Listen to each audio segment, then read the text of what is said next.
guryaheena sariiraheena waxbarashadu ka socotaa la isla soo dhaaf iskuul iyo meel la taga iyo waxaas carruurtaada mid waliba moobil buu meel kula naban yahay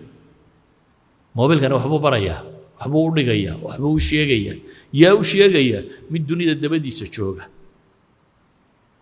galadii markay soo dhaaftay iminka Soomaalida ayaa wax u sheega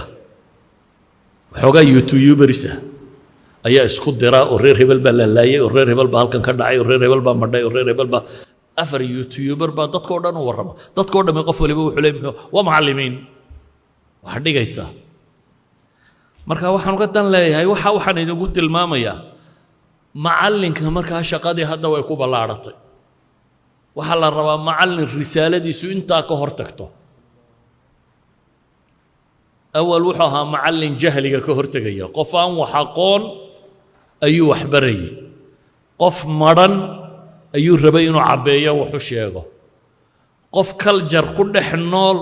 ayuu rabay inuu kaljarka waxa qaldan ku jirana ka faydfaydo waxa khayrku ku jirana uu sheego iminka waxaad wax u dhigtaa nin dunidoo dhammi wax u dhigto waxaad wax u dhigtaa nin dunidoo dhammi wax u dhigto idan risaalada maanta macallinka saarani way ka 10 jeer la badan tahay risaaladii macallinka waqtigaan anigu ahaa saarayd anu 1980 baan macallinimo bilaabay dee TV ma jirin oo mana noqon oo jaraa'idnimo soo gaari jirin oo youtuber ma jirin oo internet ma jirin oo waxba kale ma jirin waxa jiri jiray waxoogaa buugaag oo librariyada yaala iyo macallinka ku hortaagan waxa uu sheego wax dibad kaaga yimaada intaas jiray idan maanta dadka waa leynala leeyahay inagu genetics qofkaynu leenahay genetics abiyo hooyo Soomaaliyeed baa dhalay midab iyo aragti Soomaaliyeed buu leeyahay laakiin uquusha ku jirta waa uqul kale computerka sama taqaanin computerka waa laba qaybood mid waa hardware-ka waa qoloftan biraha ka samaysan iyo waxa kale midna waa software waa mashiinka waxa ka shaqaysiiya waxa aadka u muhiimka ah waa waxa ka shaqaysiinaya dadka inagu hardware-kooda inuu leenahay hadda qolfoofkooda inuu leenahay ama software-ka ku shaqeeyaan dad yow badan baa leh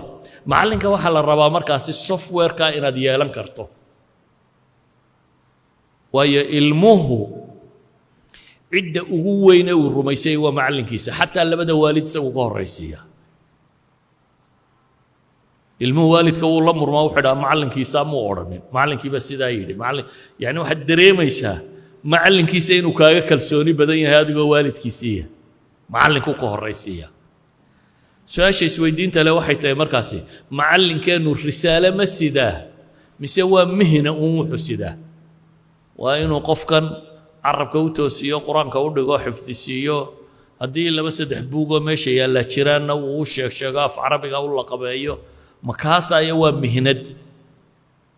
mise waa nin aaminsan inuu risaale sidoo ah